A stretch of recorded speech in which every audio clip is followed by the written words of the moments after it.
la ville et la légende. Biskra, la porte du désert, un lieu où la lumière brûle le sable, où les palmiers dattiers s'élèvent comme des prières vers le ciel. C'est ici, au cœur de cette ville ancienne du sud algérien, que naquit une histoire que les anciens murmurent encore, à la tombée du jour, une histoire qui parle de bonté, de sacrifice et de justice divine. On raconte qu'il y a très longtemps, à une époque où la misère frappait durement la région, un homme vivait dans les ruelles poussiéreuses de Biskra. Son nom s'est perdu avec le temps, mais son souvenir, lui, est resté. Et avec lui, un mystère que même les torrents du désert n'ont jamais pu effacer. C'était un homme simple, ni riche, ni puissant. Un visage comme tant d'autres, marqué par le soleil et la fatigue. Mais dans son cœur brûlait une lumière rare, la compassion. À cette époque, les famines étaient fréquentes. Les récoltes étaient maigres et la nourriture précieuse. Beaucoup avaient faim, et parmi eux, les femmes enceintes étaient les plus vulnérables. Alors, chaque nuit, discrètement, l'homme s'aventurait dans les marchés endormis. Il volait quelques pains, des dattes, parfois un peu de lait, et au lieu de les garder pour lui, il les déposait devant les portes des femmes enceintes du quartier, sans un mot, sans un remerciement. Seule la trace de ses pas dans le sable trahissait son passage. Les gens parlaient d'un miracle nocturne, mais bientôt, la rumeur du voleur de nourriture arriva jusqu'aux autorités. Un matin, on le surprit, un sac de pain à la main. Les gardes l'arrêtèrent. Il ne se défendit pas. On le jugea pour vol. À cette époque, la justice était dure, impitoyable. Voler, c'était défier l'ordre, et l'ordre, on ne le défiait pas.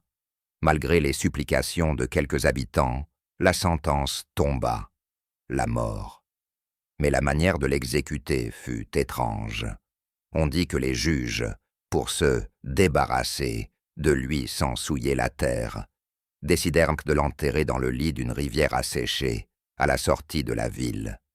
Ils espéraient que, lors des prochaines pluies torrentielles, l'eau emporte son corps, qu'il disparaisse comme s'il n'avait jamais existé.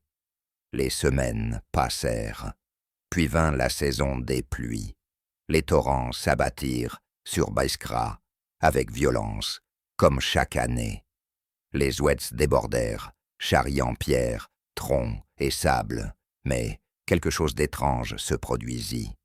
L'eau contourna l'endroit où l'homme avait été enterré.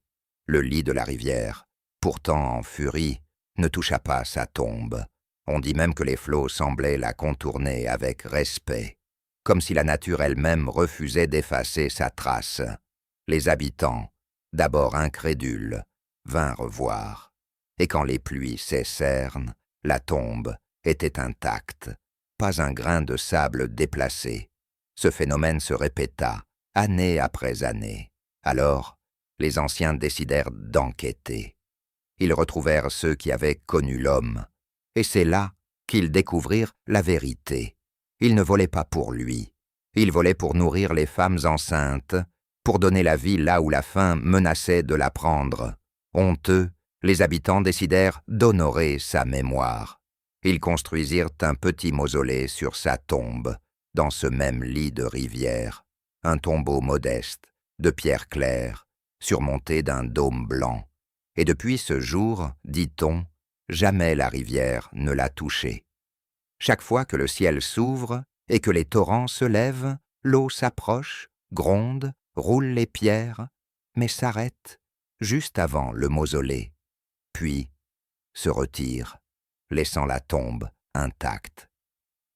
Les anciens y voient un signe de justice divine, une façon pour la terre et le ciel de dire « cet homme n'était pas un criminel ». Aujourd'hui encore, ceux qui passent près de cet endroit baissent la tête. Certains viennent y prier, d'autres simplement se recueillir. L'histoire ne dit pas son nom, mais dans les cœurs, il est connu comme l'homme que la rivière a refusé d'emporter. Son geste, aussi simple soit-il, rappelle une vérité que le temps n'efface pas.